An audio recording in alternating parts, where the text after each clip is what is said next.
Kabila peut venir pour faire ce message à paix. Voilà, Kabila peut venir pour continuer à frôler vers Goma. Voilà, la présence de Joseph Kabila est coquille cause la bonne après retrait à M23 na Goma. Pas que ne vers Bunagana. Maintenant, Batu Balobi était non, fake news. Mais si on a un fake news, Kabila akoya na Goma. Et Kabila azana Goma. Awa Wanakin, vous avez entendu le monsieur qu'on appelle Constant Moutamba, qui est le ministre d'État, ministre de la Justice. Concernant mandat d'arrêt contre Joseph Kabila. Concernant retrait à nationalité et pas à Joseph Kabila. Parce que Joseph Kabila a d'abord un ancien président. C'est l'ancien président de la République démocratique du Congo. Qui a travaillé pendant 18 ans comme ancien président. En même temps, il est sénateur à vie. Aza sénateur à vie. Aza sénateur à vie, Yambo Canabiso. Sénateur à vie, donc, Aza sage Mokoboy. Titre wana eza titre ya kozala sage Mokoboy. Mutu moko a travaillé na Mboka. A rendre Mboka service. Il y a 18 ans comme président, ancien président. Kabila a rendu le pays service comme ancien président. Le pays est honoré. Il y a ce titre, il y a sénateur à vie. Et sénateur à vie, wana. En cas où problème, il y a Congo et Zali. N'est-ce Félix Tshisekedi à Loba. S'il y a un problème dans la République, Joseph Kabila peut être mieux placé parmi les gens qui devraient participer. Il y a qu'on résoudre les conflits à la République. C'est ça le titre de sénateur à vie. D'abord, c'est un pacificateur.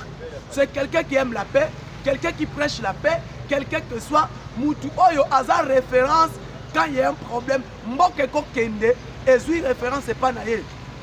Parce qu'aujourd'hui, il n'y a qu'un seul président, ancien président au hasard à vie. Au hasard vivre, c'est Joseph Kabila. Ancien président, n'y a aussi pas Koufa. Donc Kabila, il y a l'image moko ya référence pour la République. Bon, mon président a prêté serment. Vous pouvez voir, les anciens présidents sont là. N'engagez pas niveau Ghana. Bon, mon au moins 5-6 anciens présidents bafan Nakawana. Ils participent dans le problème Yamboka. C'est ça l'image où le Congo est sélectionné pour Joseph Kabila. Et malheureusement, comme lui, il n'aime pas la paix, comme lui, Azok enviait toujours. Il a envie toujours d'être président, il a envie toujours d'être de retour au pays, au pouvoir, par rapport à la pression au Azozwa.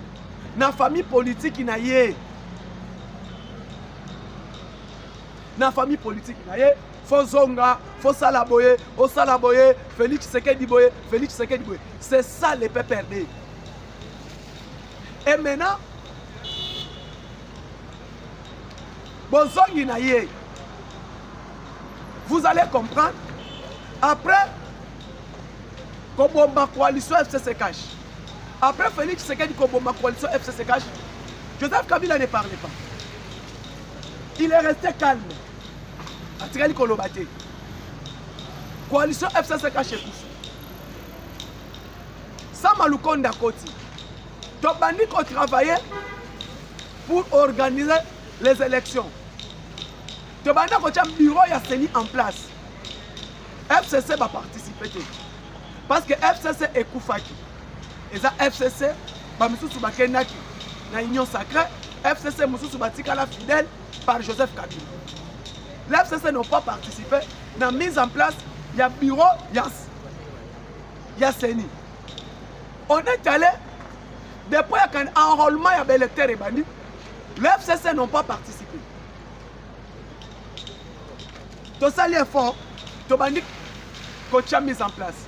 ya bureau à Seni, tobandi ko mise en place et fandi, tobandi préparatif ya enrôlement. L'FCC va participer à la élection est concernée bisoté. Élection est exactement qui organisé les élections au Yemoko à Rosala vainqueur. Toboyi, Baboyi, ok. Kabila, silence. Tibi Tumba Est bandit. La République démocratique du Congo agressée par les Rwandais. Diplomatie à Mokonzambo ke bandi Moussala. Parce que Mututu Ayebiango, la République démocratique du Congo agressée par les Rwandais, agressée au Tozo Zouaipa à Rwanda, Oyo Biso Tutolobaki, tout le monde savent. Le président Félix Tshisekedi a mené diplomatie tellement à jouissance pour démontrer que le pays est agressé par les Rwandais. Oyo Bango Batikala Kondimate. Oyo Bango Batikala Kondima Atamu Kolomo Kote. Kolobele Ango que RDC est agressé par les Rwandais. Non. Après wana bomona ki bino nyonso tout niveau oyo esala ki ete bango nyonso basangana. Bango nyonso basangana. Bamisu ba rejoindre nanga, bamisu ba rejoindre te jusqu'à tel point que nanga o azalaki président ya Seni qui a organisé les élections en 2018, qui a proclamé Tshisekedi vainqueur par ces élections. Nanga est allé au Kenya. Il est allé au Kenya pour officialiser la rébellion. A quelque officialiser la rébellion na Kenya. Nanga kei a quelque banda rébellion na niveau Kenya. Na niveau Kenya kuna a annoncé asali afse asali rébellion. Rébellion oyo binonyo soboyebi.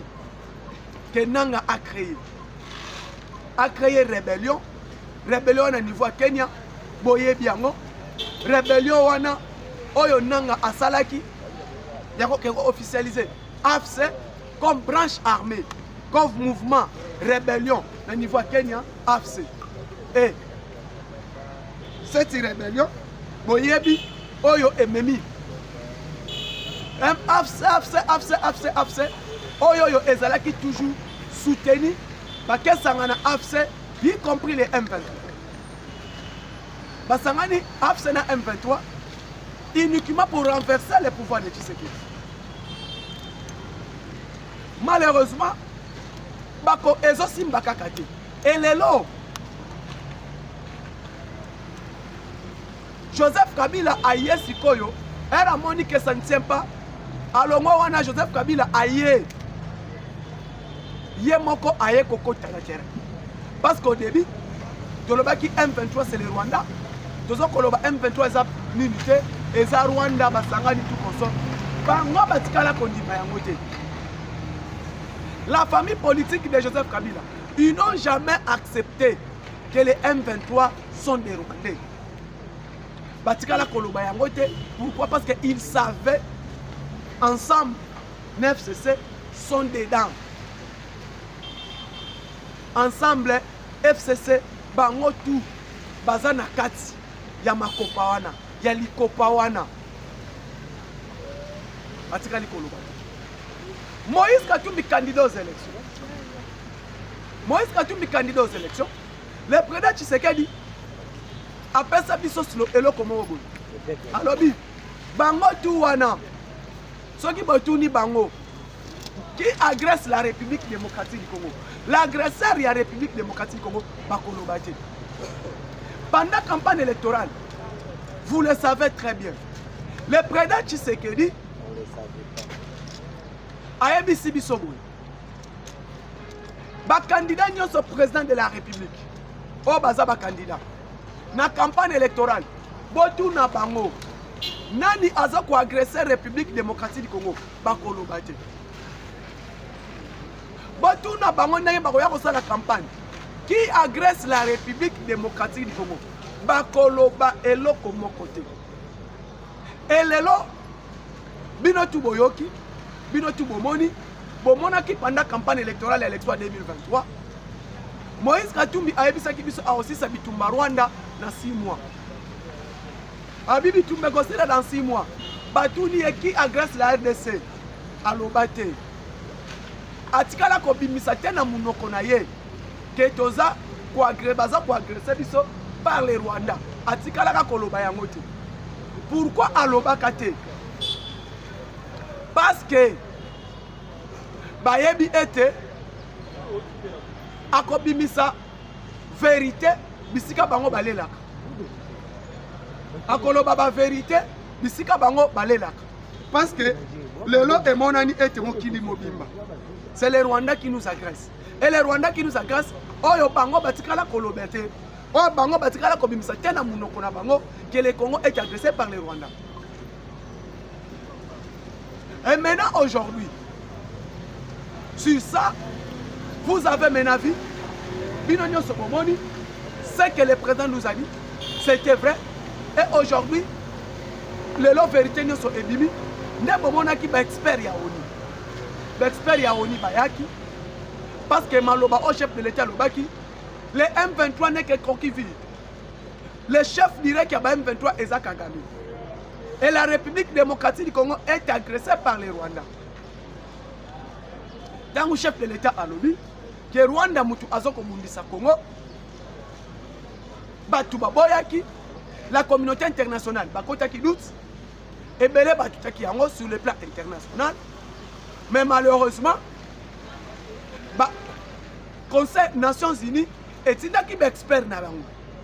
Expert ya Nations Unies bayaki pour enquêter c'est vrai, si c'est vrai il y a présence de l'armée rwandaise au Congo. Si c'est vrai, il y a la présence de l'armée rwandaise au Congo. Ben, j'espère Yaoni, Basali enquête, Balandeli, on découvrir vraiment qu'il y a la présence des forces armées rwandaises en République démocratique du Congo. Sur ce, par rapport il y a des experts Yaoni, par rapport na bango, o baloba qui était. Na rapport na bango, o basala qui enquête na bango, que c'est vrai, il y a la présence des troupes rwandaises dans le sol congolais. Présence de la troupe rwandaise dans le sol congolaise.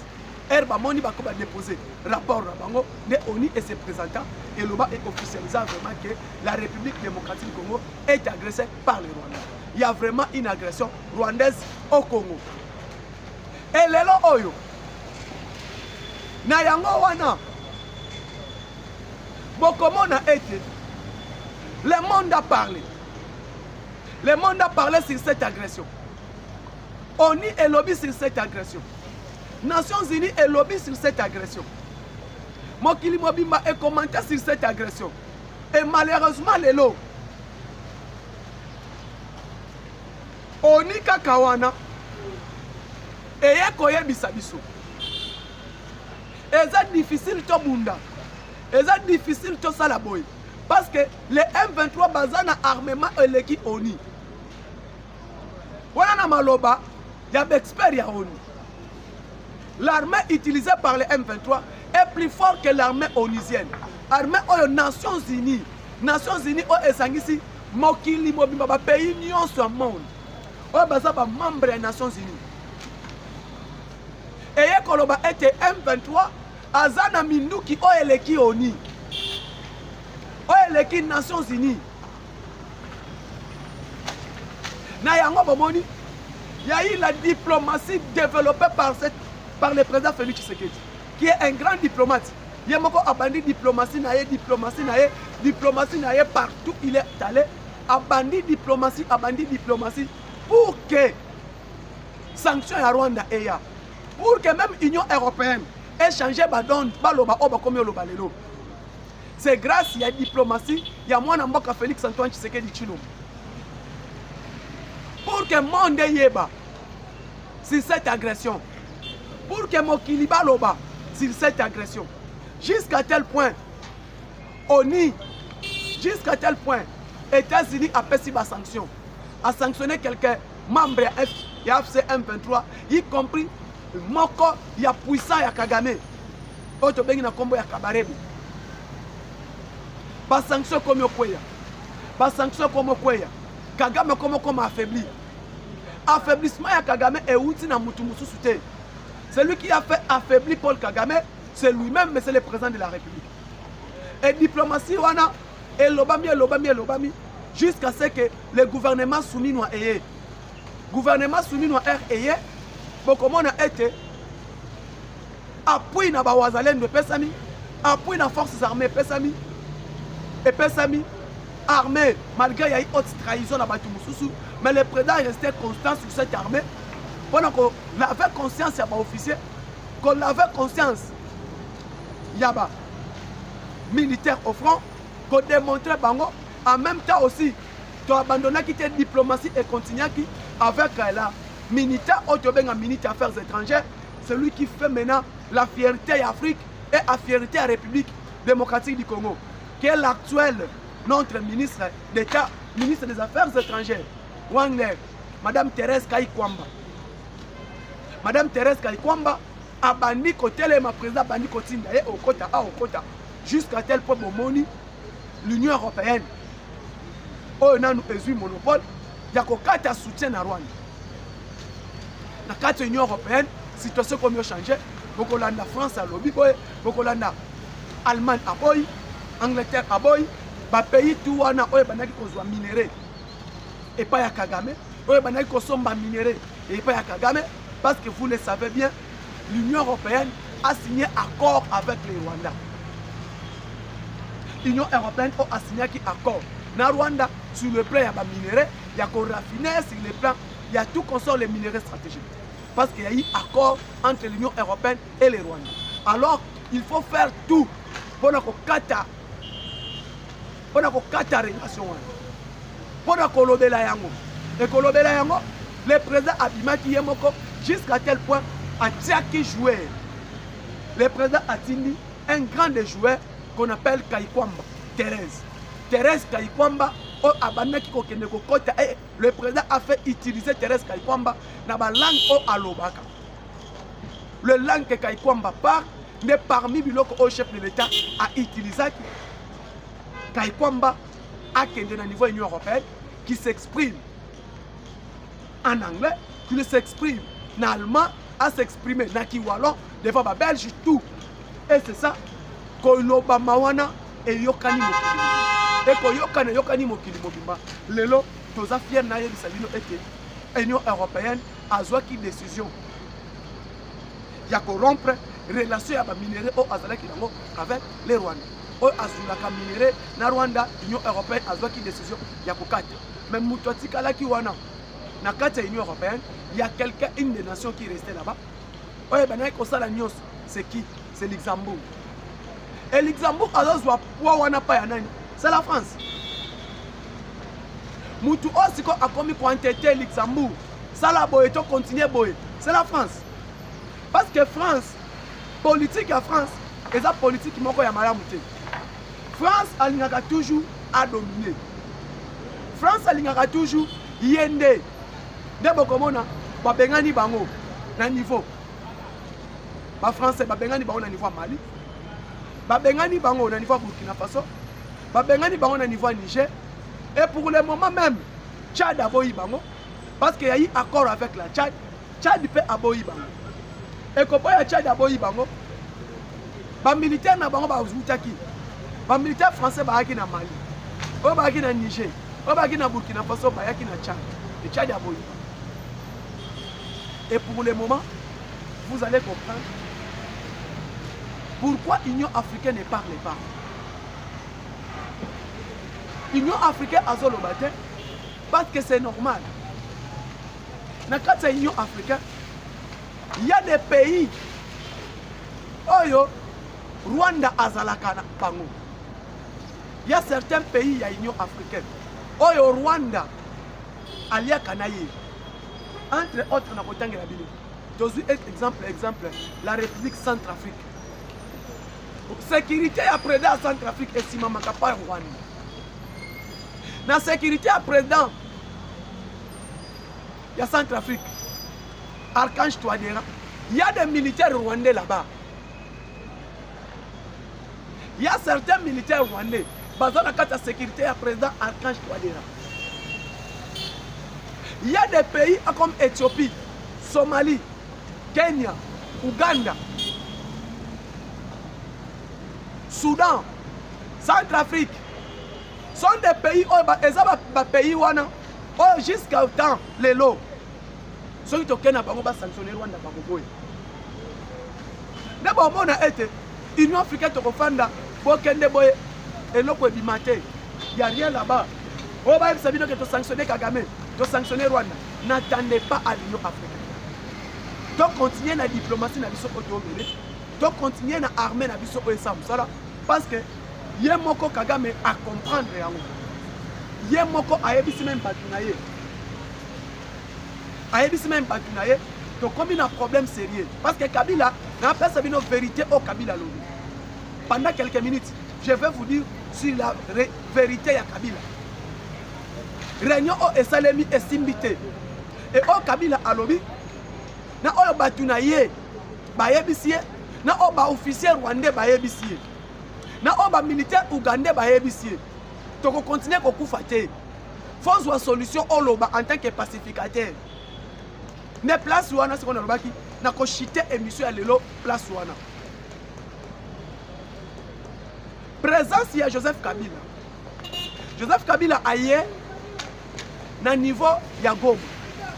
Koko manaye na niveau ya Goma. Bolani ba communiquer yango te. Mais mutu a communiqué qui arrivé à Joseph Kabila na Goma, c'est secrétaire directeur à cabinet à Moïse Katumbi na kombo ya Olivier Kamitatu. Yamutu a annoncé qui l'arrivée à Joseph Kabila na niveau ya wapi ya Goma. Même la famille politique ya Joseph Kabila à Kinshasa ezalaki surpris na koyoka communiquer na munoko ya président ya Olivier Kamitatu, président ya parti ARC. C'est lui qui a communiqué cela que Joseph Kabila sera bel et bien à Goma. Donc pendant Yabisabino ensemble, NFCC n'a pas perdu Baza et l'autre. Kabila aye à Koti. Basololi. Après qu'on solo na bango, Kabila a bongami à Longwe Goma à Uganda. Na kokoma na na Uganda. Na Uganda era commis. Les officiers ya armée rwandais, y compris Kabarebe à Uganda. Naba officier, naba homme politique mususu ya Kagame, bakei balandie na niveau Uganda. Chef d'état-major général ya armée ougandais, chef d'état-major général ya armée rwandais, bafandi na kati ya réunion. Réunion présidée par lui-même Joseph Kabila. Na réunion wana nini elobami? Nini elobami na réunion wana? Décision nini ebimi na réunion wana? Babandi koloba. Rwanda alobi. Uganda alobi. Bitra Bisimwa alobi. Corneille Nanga alobi. Joseph Kabila alobi. Namaloba. Yaba officier à Rwanda. Baebisi Joseph Kabila clair. Ta eza souté. Donc continuez du tout. Oui, l'armée congolaise est infiltrée. Oui, l'armée congolaise est affaiblie. Mais, pour continuer du Tumba Oyo, et qu'on soit biso temps, peu financement exaté. Biso, to komi aïe na monde mobimba. Balingi biso li sous-souté. Ba sanction ezo tombé. Financement pe eza kokita. Ba militaire na biso bazo kufa ebele. Na yango eza na temps li sous-souté, to continuer aventure oyo ya bitumba. Alors il faut abandonner, il faut laisser, soit il faut koluka moyen nini ya kosala. Mais pour continuer à bitumba, ça ne va pas marcher. Il faut qu'on se retire. Après, de trouver solution moyen mususu. Wana côté Rwanda. Uganda yeko bakisa. Alo biboye. Donc on continue à bitumba oyo ti wapi. Alors todo senga. De trouver compromis, de tika bitumba. De trouver moyen mususu. Retirer ba militaire nyonso jusqu'à Bunagana. To retirer bango nyonso jusqu'à Bunagana. Bunagana rassemblement cantonnement et salema na Bunagana. On peut sa message. Okobimana nous un grand politique, un grand homme. Na Congo balinga konsulter. Confiance c'est pas un peuple kozonga parce que nini tokena ba dialogue masolonyo ça n'a pas tenu mais yo oye o trouver solution ya kimia. Bakobengo un pacificateur. Okobima un vrai pacificateur, un bon réconciliateur. Na yango to seriti. Ba Uganda ba lobby. Uganda qui est plus loin à lobby. Ba militaire na biso ba komi ko kufa mingi. Ya Rwanda kutu kolobate ya biso pe to kufi mingi. Alors position ya bitumba oyo et cause la malamu te continuer quand on a un moment de guerre. Alors to se retirer, to zonga ti Bunagana. Tant où il est à lobby. Et Sili, celui qui a pris la parole après Bango, c'était Nanga. Corneille Nanga lobby non. On est déjà bon. Nous sommes dans les bons. Tu récupères Nord Kivu, tu récupères Sud Kivu. Malgré pas tout entier. Tu as affronté comme Ouvira, tu as Tanganyika, on veut prendre les Katanga. Katanga, soit tu as l'effort sur les plans aériens, tu qui t'avais qui s'engage. C'était les plans de Nanga. Ouganda téléméli plan one. Ouganda lobby, pas question. Avant que Ouganda téléméli la plan one, Maloba ya Nanga, Moutou a retiré que Nanga c'était Bertrand Bissimo. Bertrand Bissimo a retiré parole par Nanga. ABC Nanga clair. Toyoka n'a qui même pas sur Kinshasa. On n'était pas convenu d'aller à Kinshasa. Toyoka n'a quitté au Kinshasa. Koyoka n'a biso ezala kinini. Tosuka na Bukavu comme Tocha Félix Pression a cédé ton négocier. C'était sa bite au Toyoka n'a dit. Même Makambo Kene Kinshasa Toyoka n'a qui bomoto.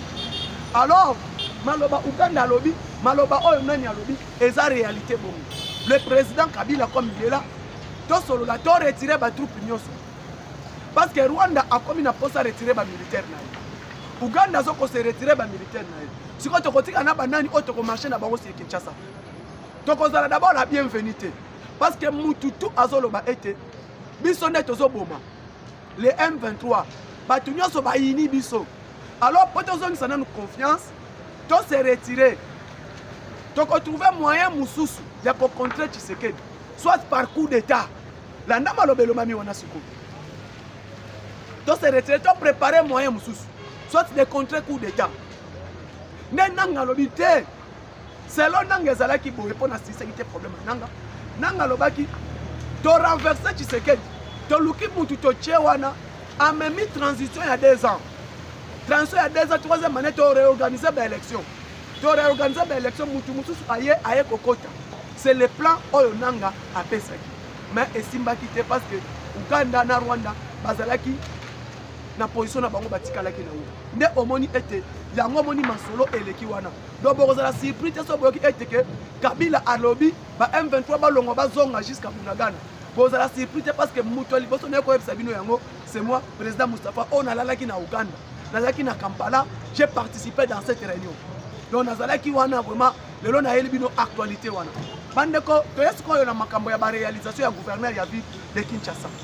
Aujourd'hui bomoni mbula ebeti na ville ya Kinshasa. Il y a eu la pluie, mbula ebeti tellement makasi. Mais bomoni était Kinshasa na biso o batu balobaka Kinshasa ezindité. Kinshasa ezindité. Pour vous dire le travail au gouverneur na biso il y a vu la Kinshasa Daniel Bumba Lubaki, excellence Daniel Bumba Lubaki Azokosa. Azokosa la boulot makasi na kati ya ville ya Kinshasa. Lelo oyo rien à dire bomoni ete na tamboli na ndeko na ngai cameraman bomona on a benga na kombo ya Romeo Congo mwana munyanga. Oyo yo azwa kabilili ya Daniel Bumba pe a participaka a partageaka yango. Na ebisaki mwana mboka Romeo pe na ebisaki ba congolais bokozala surprise que gouverneur oyo tozwa gouverneur mais gouverneur oyo tozwi turo alingi Kinshasa aleki kolinga Kinshasa makasi. Daniel Bumba o asala boulot makasi na ville ya Kinshasa. Na koyebisa bino lelo makala ezwi valeur. Batu wana ko boya commune ya makala. Mais lelo nda couper comment teka na makala $100,000. Pourquoi? A travailler à venir Kikwiti, a travailler à zoko travailler pas venir tout. azoko désenclaver commune ya Makala. Commune ya Makala lelo ekomi kolega na commune ya Barumbu na banzela na bakalite. Muto ayeko désenclaver commune ya Makala. Comme Daniel Bumba Lubaki. Makala ezalaki muto akolinga kofanda na Makala te. Kulu ne pas insécurité, banzela ezate, avenir ezanga station, car commune ezanga station. Mais lelo grâce ya arrivé, ya excellence Daniel Bumba Lubaki. Commune ya Makala ezui valeur. Muto komi osomba lupangu na Makala, pourquoi? Parce que Makala Bumba, Daniel Bumba eko fongola banzela nyonso commune ya Makala. A fongoli achep ba chantier partout. Boke le destin banzela bazo sala. Boke ne lenge sa côté beba ki basala. Boke ikuti côté fait tous ces routes. Daniel Bumba a sala yango. Bon moni était les routes se fait grâce à la réalisation ya gouverneur Nabiso, ya ville province ya Kinshasa, Daniel Bumba Lubaki que j'appelle aujourd'hui force de frappe. Yami balé bande konangai à part kaka commune ya Makala, à part kaka nini, Daniel Bumba na ville na province na commune ya Barumbu tout. Bon mona banzela avenue des livres na niveau ya Gombe a bétonné yango. Avenue ya RTNC oyo RTNC 3 et pas ya côté cabinet ya excellence Patrick Mouyaya a bétonné yango. Donc Mikolo Tiobenga l'homme de bétonnage. L'homme de bétonnage il s'appelle Daniel Bumba. Donc en avenue de l'école azo bétonné yango. Avenue Kabambar azo bétonné yango. Wileri azo bétonné yango. Kimbuta boulevard Kimbuta wana nzela wana. A fongoli yango pe. A fongoli yango pe avenue Luemba a fongoli yango pe cimetière Kimbateke abandi musala pe poisi lisanzela wana mokali côté qu'on appelle misala Daniel Bumba azo sala. Donc il y a des chantiers partout na yango été toutes les routes qui mènent vers les marchés centrales Bumba Daniel Bumba Lubaki azo sala musala bozui etikali siko to senga gouverneur ba exceller ba cha vraiment misala rapide parce que bambula RSL eto bandelanga banzela ndio swana tout aussi lisango. Ah, gouverneur de la ville, Daniel Bumba, Balinga Kinshasa meyo oleki. Place na sa l'émission awa, ezala ki dépôt, ezala ki salité. Mais grâce à vision à gouverneur Nabiso, Daniel Bumba, ta la place oyo niveau ezoko bonga. Yango na bengi place oyo kombo nango banda lelo la site Bumba, site oyo pesa kombo site Daniel Bumba. Po ba gouverneur so ba gouverneur nyo so ba lega ki ba abandona yango. Tolongo wana bande ko na ngai bana mboka, boko mona ete lelo vérité et bimito, tu as la vérité à 10 millions, il y a hydrocarbures. Tu as la vérité à 10 millions, il y a hydrocarbures. Tu as dit que tu as dit que tu as dit que tu as dit la vérité à 10 millions de tournées dans le ministère des hydrocarbures. Bandeko, le président de la République a déterminé pour nous. Mon solo est contre le trésor public. Mais Bamihi Bazaka Katilelo. Toyeba 10 millions wana rapport à IGF nani alembongo wana 10 millions de dollars na ministère à hydrocarbures. Tomoni ba inspecteur bakena ko sala inspection 10 millions eliami mbango ya kocha courant na Mwanda na cité ya Mwanda o kalamindi to kozala kuna ndeko nanga okimo pona ko sala ba inspection ya mokonza mboka concernant port en eau profond ya banane kalamingi te d'ici les premiers mai tozana Mwanda Mustafa News Télévision na Réseau Énergie TV de ça la inspection à niveau il y a port à nos profond ya banana na to lobela bino makambo ya courant parce que mbango président a pesa ki IGF a lobeli biso courant ya Mwanda mbango pesa mapa ministre un certain ministre to yeba mbango wana ekendaki wapi yango moni ete bazoko telemela contrôle a priori yango moni bazoko telemela contrôle a priori mutu nyoso a telemela contrôle a priori a telemela patrouille financière azo telemela contrôle a posteriori sont des voleurs neno ebita zolo baboye lelo oyo mutu accompagner mokonza mboka tozo mona accompagner mokonza mboka ndenga bosolo et aka Gilles Alingete et a Gilles Alingete pourquoi parce que Gilles Alingete rapport na ye ezopesa ma chaque jour mais la justice congolaise ignorant justice congolaise est ignorant concernant alobela IGF alobela biso makambo ba carte SIM carte visa ya ba directeur à PPL l'IGF a parlé de ça et aujourd'hui tolinto ya ba vérité il y a rapport à IGF pesi biso makambo ya mbongo ya ko électrifier courant ya Mwanda mbongo wana eza wapi 10 millions mutu wana Constant Mutamba il faut kangai non moni lelo Il y a la stabilité à monnaie. La stabilité à monnaie. Franc congolais et les autres comme matate. Franc congolais ont matériel sous pourquoi? Ton directeur à la banque centrale est stable grâce à ministre de la Finance. Grâce à moi, mobile oil. Excellence, ministre, excellence, son excellence, le ministre des Finances, Doudou Fwamba. Cet homme a stabilisé ton directeur de la banque centrale.